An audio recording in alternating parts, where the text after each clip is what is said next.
Hello, everyone. My name is Dr. Robert Marshall, and it is such an honor to be able to share in the amazing work that is being done.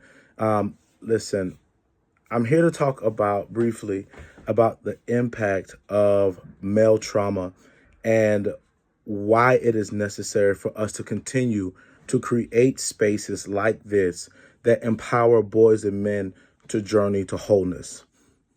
My framework for the work that I do is healing is the journey, wholeness is the destination. And what we're trying to do and what we're endeavoring to do is to create safe spaces to humanize the lived experiences of men around the world. If you're not familiar with my work, I am the author of best-selling book Echoes: The Stories of Male Survivors.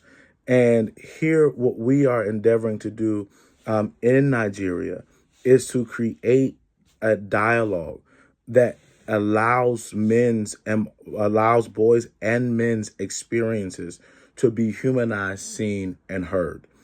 And so one of the first things that I definitely want to talk about or address is how we rear and we raise young men. Now, the truth is, young men become men, but also broken little boys become broken men.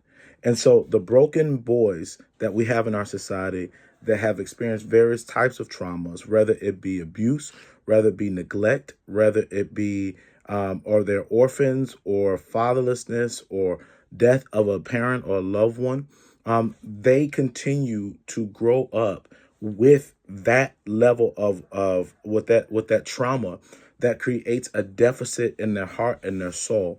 And when it is not addressed, when it is not healed, he becomes a broken man. Now, here's the thing. This is a systemic issue because that broken little boy becomes a broken man, and that broken man becomes somebody's father, somebody's husband, somebody's pastor, somebody's lawyer, somebody's teacher.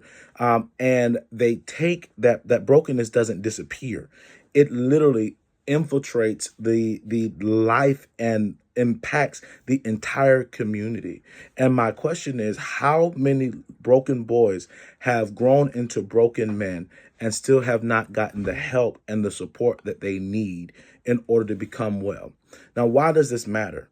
This matters because not only is he broken, but as a man, and especially in African culture, he becomes our leader. He becomes the one that is creating legacy in the next generation.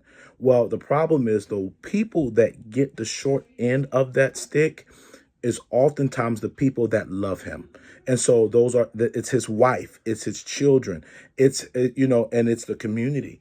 And so one of the reasons why we have very broken communities, because we have women who have been reared with discipline and with structure on how to be a woman and how to be disciplined. But then we have boys or men who have grown up immature because they have not had the same training, the same discipline, the same structure. And so that broken little boy, untrained little boy, becomes a untrained, broken adult who breaks other people.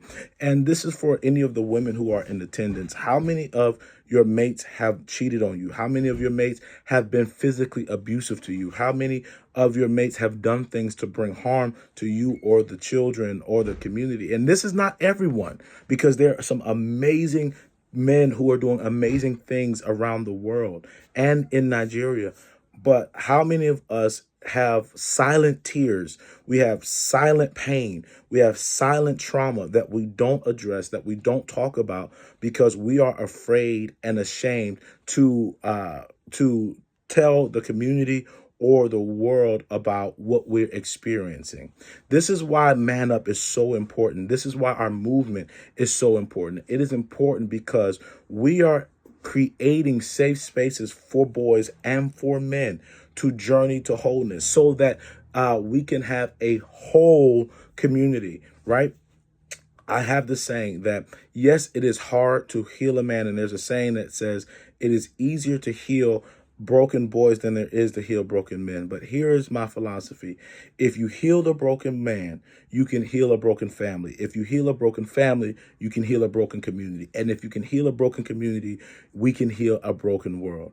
Man Up is important, and it's a movement, and it's a conversation that I pray that we all invest in, and we invest in having the hard conversations about breaking down toxic cultural norms that inhibit men from being whole, and how we and have holistic conversations and how we raise our young boys so that these young boys can grow up with discipline and love. And a lot of the times, because we have more discipline for girls and we don't really have the ability, we haven't trained our boys, they don't have the tools and the skills necessary to be strong men, to be strong leaders, to be strong warriors, to be strong thinkers. There's a proverb that says that when I was a child, I spake as a child.